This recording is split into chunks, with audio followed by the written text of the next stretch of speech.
আসসালামু আলাইকুম। Z11 turbo আজকে আমাদের সেল হচ্ছে। আনবক্সিং করতেছি। অবশ্য আনবক্সিংটা আমি নিজেই করব। একদমই সিল প্যাক, ইনঅ্যাকটিভ একটা প্রোডাক্ট। ইনঅ্যাকটিভটা আমরা স্যারকে চেক করে দিব।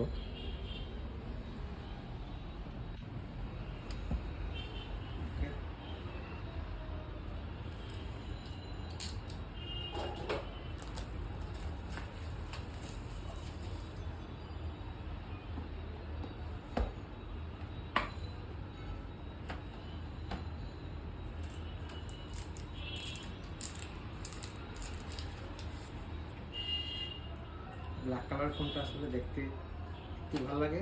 একটা হচ্ছে হোয়াইট কালার হয়, এটা অবশ্য কালার হয় চারটা, সাথে ব্যাক কাভার এবং হচ্ছে অথেন্টিক একটা চার্জার আছে। আর ইনঅ্যাকটিভটা আমরা সাথে পরে চেক করে দিচ্ছি, কারণ সেট আপ করতে একটু সময় লাগবে, ভিডিওটা লং হয়ে যাবে।